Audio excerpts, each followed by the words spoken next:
Welcome to Crosspoint. Welcome to Crosspoint. Welcome to Crosspoint. We are an inclusive faith community seeking to live out the loving, just, and generous way of Jesus. We are participants in a long tradition that's less concerned with doctrines and dogma that demand total agreement, but a life to be lived, enjoyed, and given away to others. What unites us is a growing awareness that life is precious. That we are made by love in order to love. This community is comprised of and affirms the entire human family. Regardless of race, age, creed, physical abilities, marital or economic status, gender identity, or sexual orientation. So, if you're curious and have come to see, if you are tired and have come to rest, if you are grateful and have come to share, if you are wounded and have come to heal, if you're joyful and have come to celebrate, if you are uprooted and have come to belong, welcome home. Welcome home. Welcome home. Welcome home.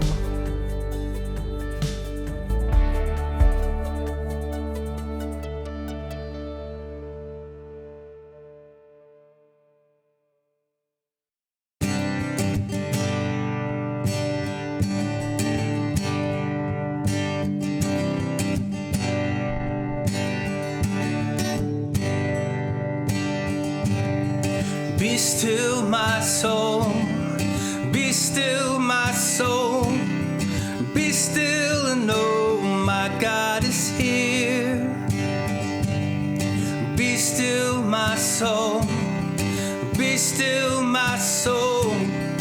Be still and know my God is here.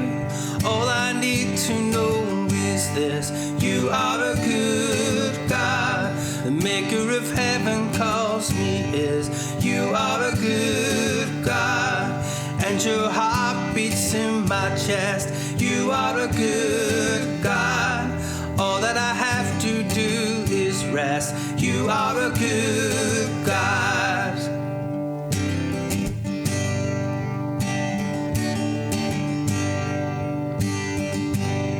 I won't be afraid. I won't be afraid.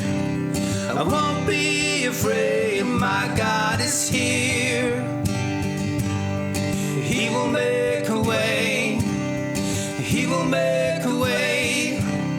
He will make a way. My God is here. All I need to know is this: you are a good God. The maker of heaven calls me his. You are a good God, and your heart beats in my chest. You are a good God. All that I have to do is rest. You are a good God.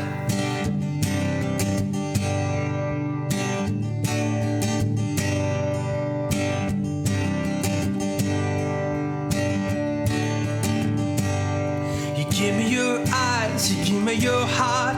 Your spirit flows through my veins. You give me your eyes, you give me your heart. Your spirit flows through my veins. You give me your eyes, you give me your heart. Your spirit flows through my veins.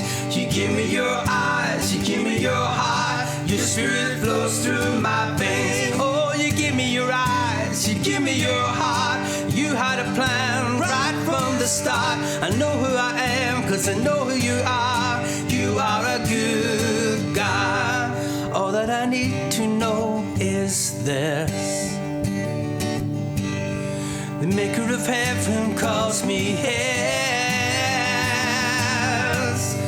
All that I need to know is this: you are a good God. The maker of heaven calls me his. You are a good God, and your heart beats in my chest. You are a good God. All that I have to do is rest. You are a good God. You are a good God. You are a good God. You are a good God.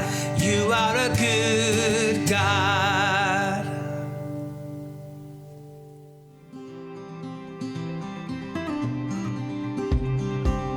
Happy Advent season, Crosspoint. It's my privilege to get to tell you about a few things that we have going on right now.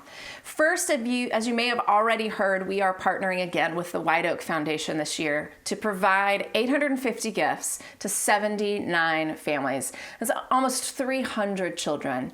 And we need your help and generosity to do this, and your neighbors and your friends and your family. A unique aspect of this holiday giving project is that we like to make connections with families directly and ask for specific gift ideas and needs for themselves, for their children, for their families. So that's what you'll find when you go to the sign up at crosspoint.org/joytheworld.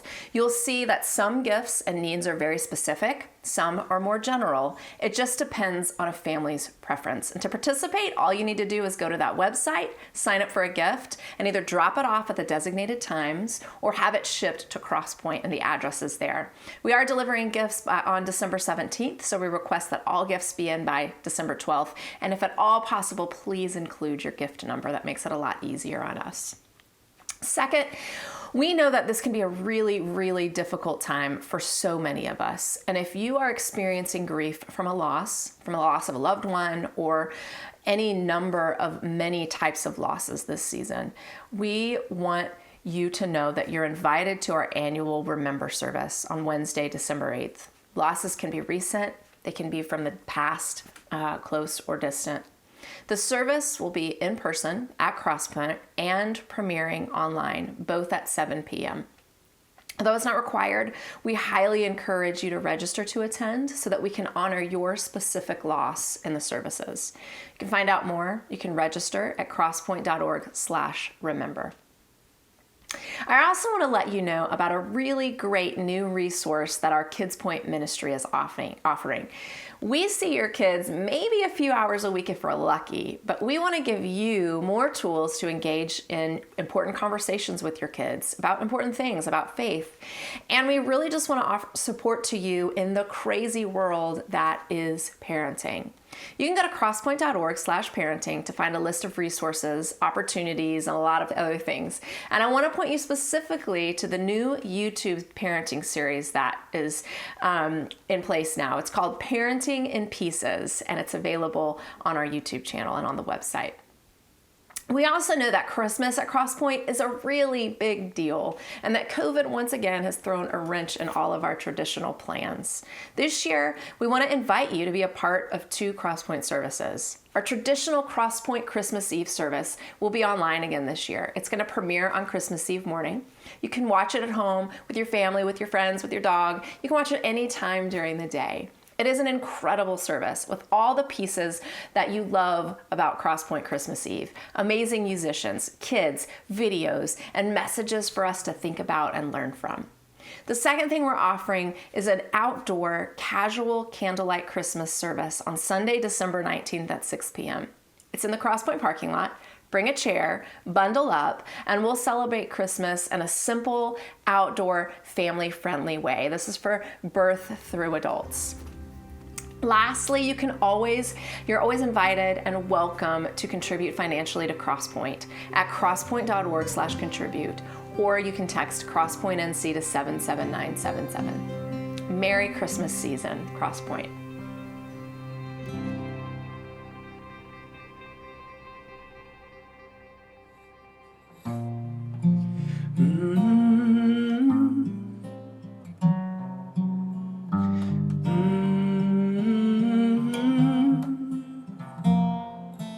Love will remain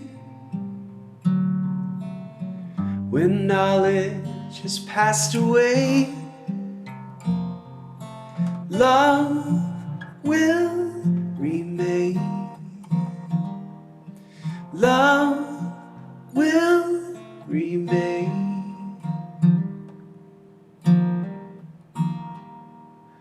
Love will remain when other tongues have failed. Love will remain. Love will remain.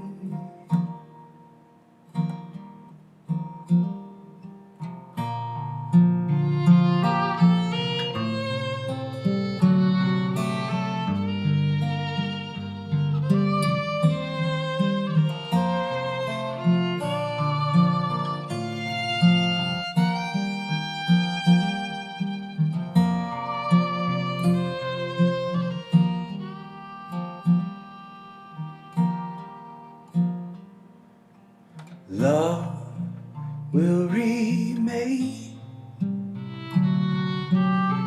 When prophecies have passed away, love will remain. Love will remain. Love will remain.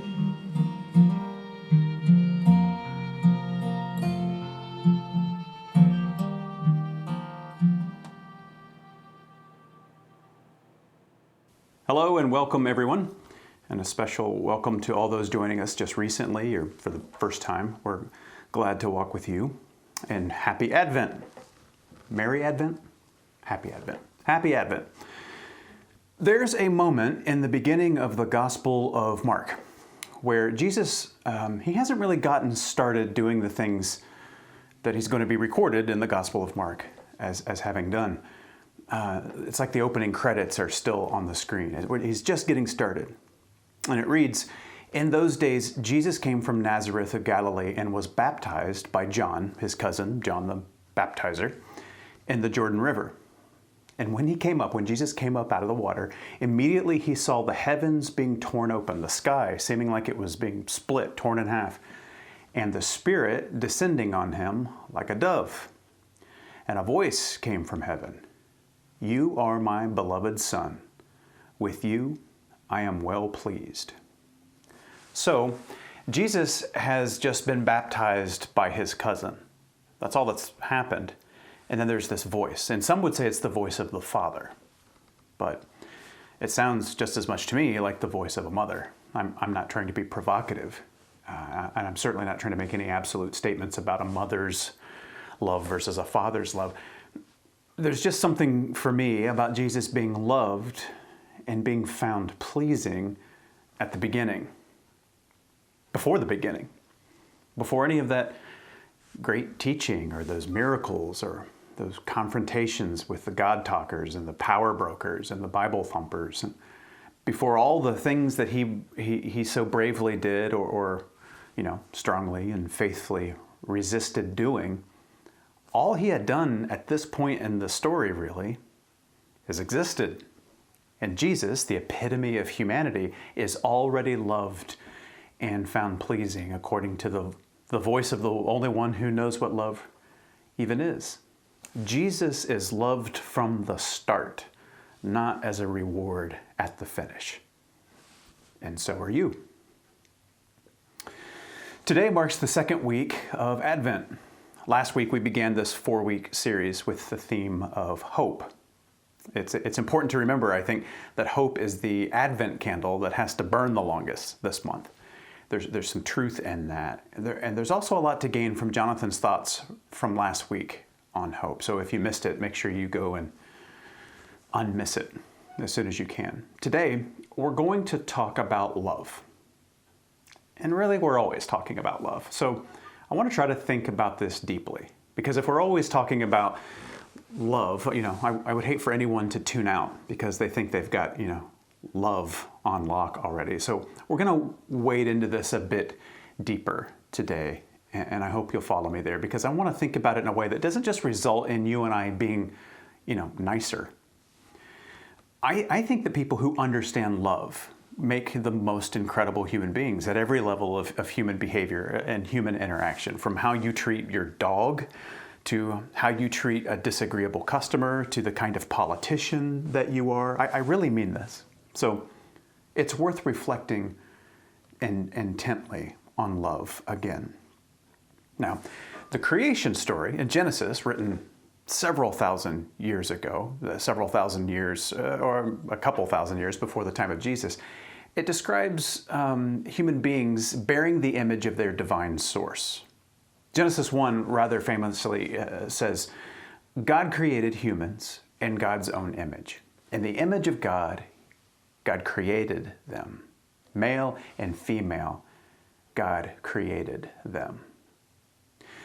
To be a human being, according to this ancient origins story, is to carry within us the divine essence, the spark. We're limited representations of ultimate reality. But then many generations later, a man named John put in ink what people were already saying, what people were already integrating into their actual lives. He said, "Beloved, let us love one another, for love is from God. And whoever loves has been born of God and knows God. Anyone who does not love doesn't know God, because God is love." John, you wonderful old hippie, you. What an amazing thing to be inspired by God to write. To know God is to love others, because God is love. If we don't live in the ways of love, then we might know about God, but we're not actually acquainted with the Spirit of God. We don't know God. So here's a recap. We're made in the image of God, and God is love, not just loving, but is in essence love. Therefore, we're not just capable of being loving, we're made in the image of love. Love is our nature. We, then, are love. When we're loving others or being loved by someone, we are experiencing the simple fact of our essence. And when we withhold love from someone, we are simply forgetting who we actually are, believing instead something about, there's only so much of what's needed to go around, that myth of scarcity, or we're living in the way of merit, where only those who prove to be useful can be lovable. Or we're living in some other version of the way of fear that we're going to be hurt or abandoned or rendered unlovable if we don't keep a death grip on everything. We are love, and we are made for love. And too often, some facet of worry, anxiety, makes us forget all this, and therefore forget ourselves and who we essentially are. And in that same letter, in fact on the same page, John also says this: "There is no fear in love, but perfect love, perfected love, it casts out fear." Love casts out the worry, the fretting, the defensive posture. When you live in love, you don't have conditions, because conditions, those are clauses where you're prioritizing the self over someone else. Conditions are for contracts, and you're welcome to have conditions and contracts with people, but I implore you to not have them as a part of your love. And listen, many of us have a real good reason to prioritize ourselves over others, over everybody else. We've not been loved, not very well, or we've been full-on mistreated and abused. And we have found that fear and anger and putting ourselves first, those are better survival tactics. I mean, after all, when the plane's going down, you're supposed to put your mask on first, right? So I know women and men who have been through so much hell that the last thing that they need to hear is put others first and cast out fear with your love. That can be as stupid and inconsiderate as telling a wounded person to, make it a priority to stop bleeding on my couch, please.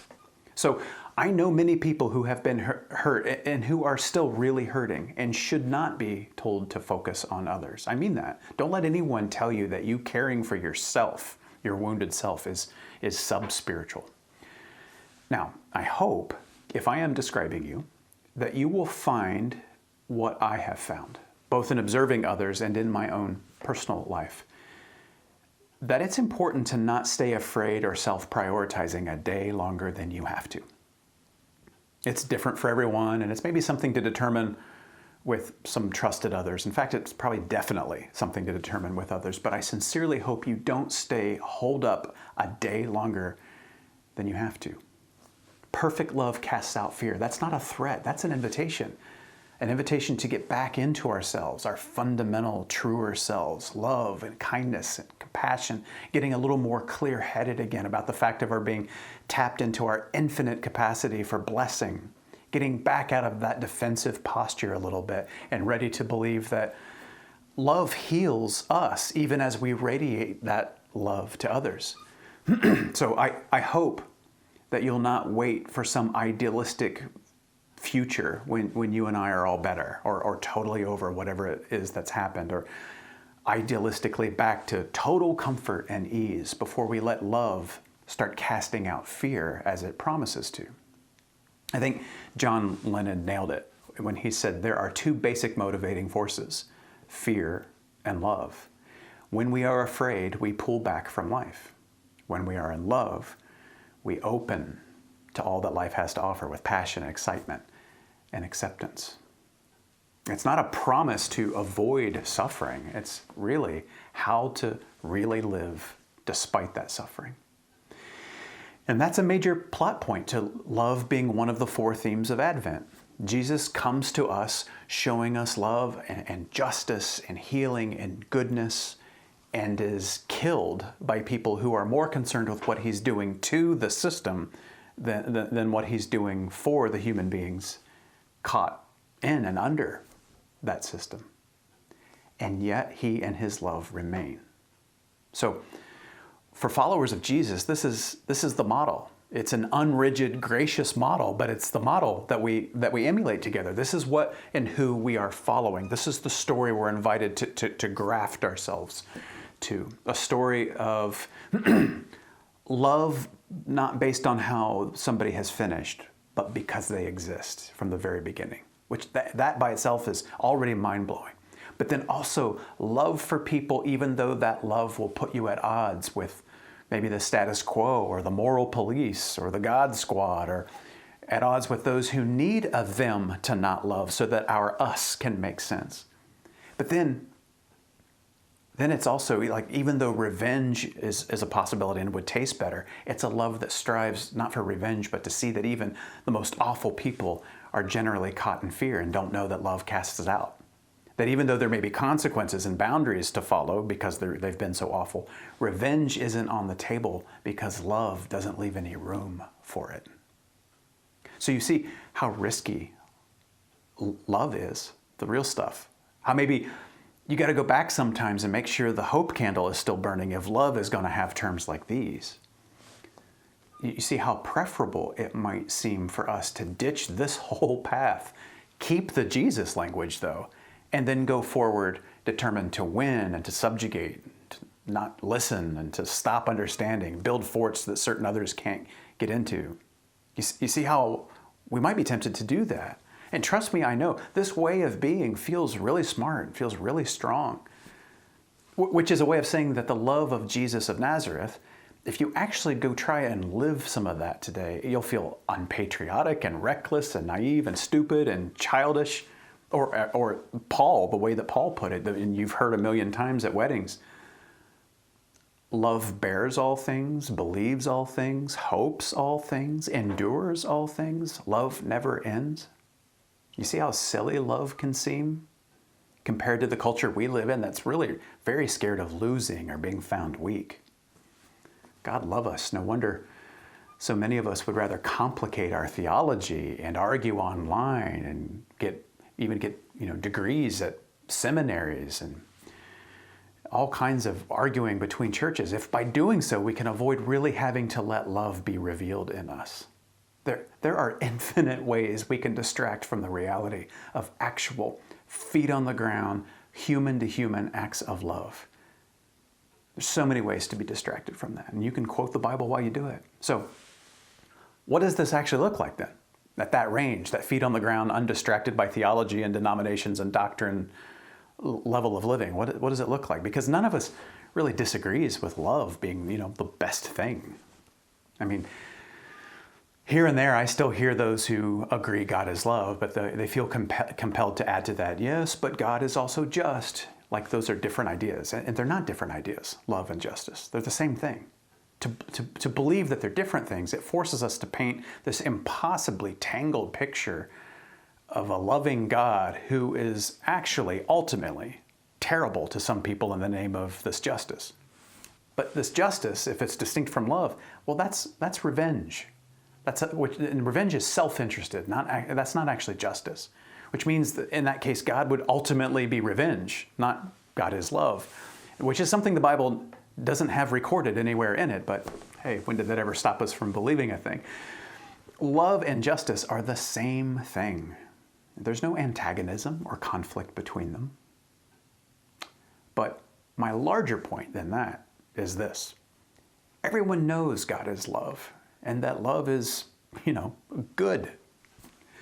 But you and I tend to revert back to our habits back to cruise control. And we fail to realize that our agreeing about love is not what it means to live in love in the real world. I know I do. So here are some thoughts about what love can look like in real time, outside of a sermon, outside of a thing to agree with.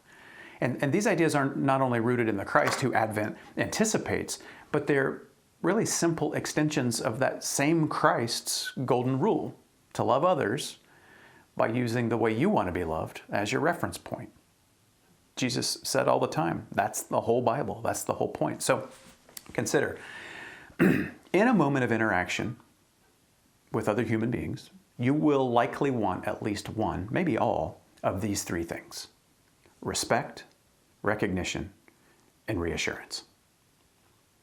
Now, respect has to do with the level of autonomy and freedom that you feel and actually have.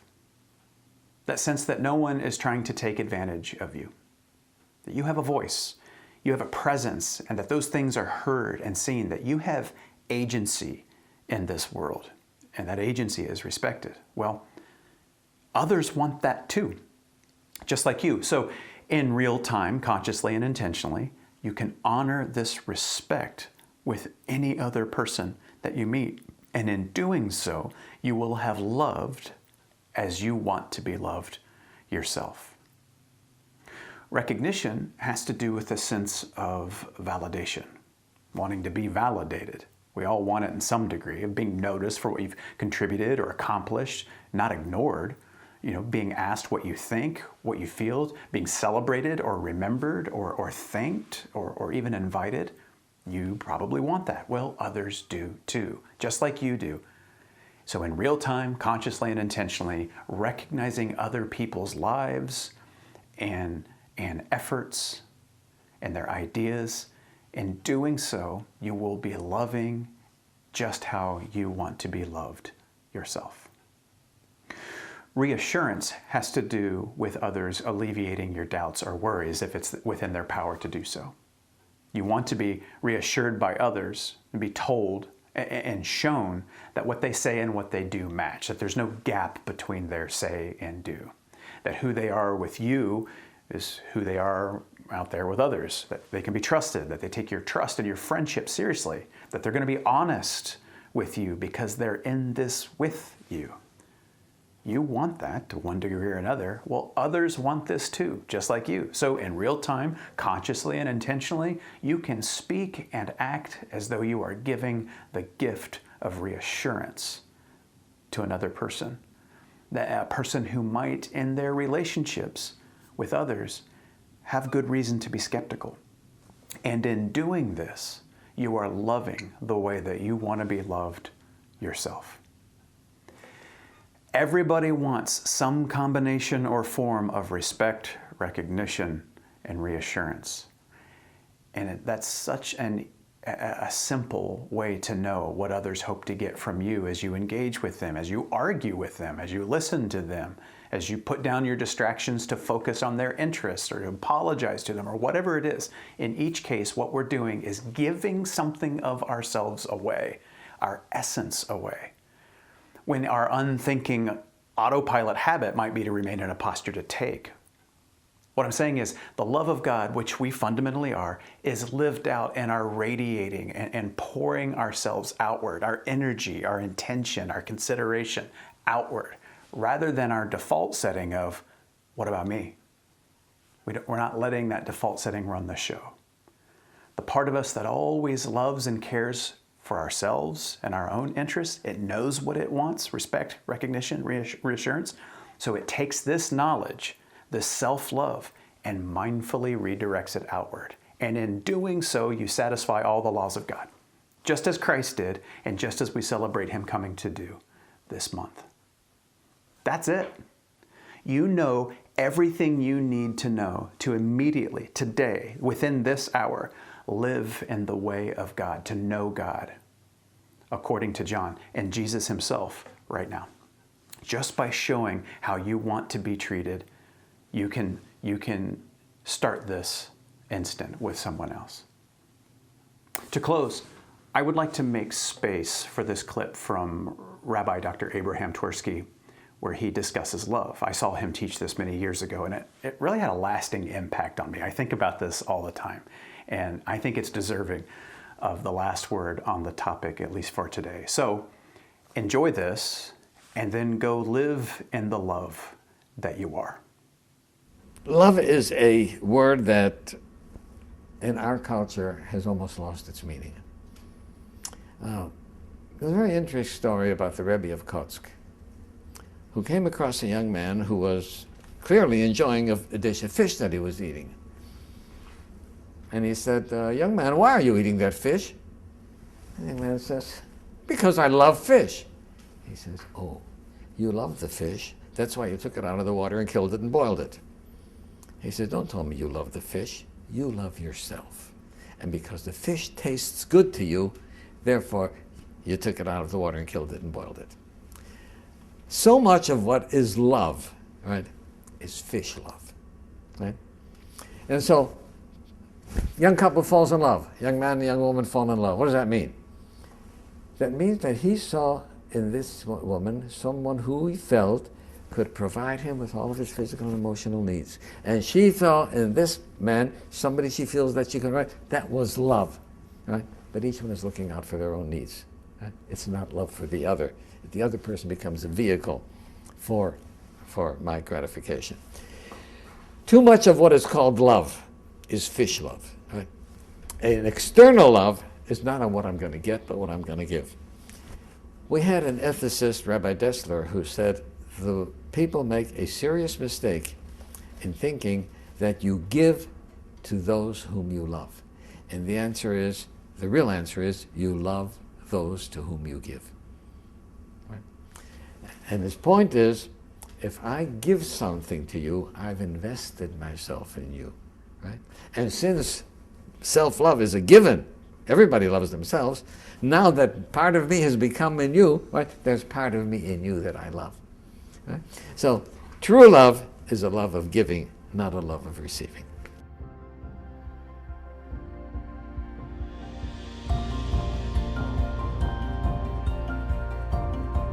Thank you for joining us today, and welcome home. If you are in need of assistance during this crisis, please reach out at crosspoint.org/help.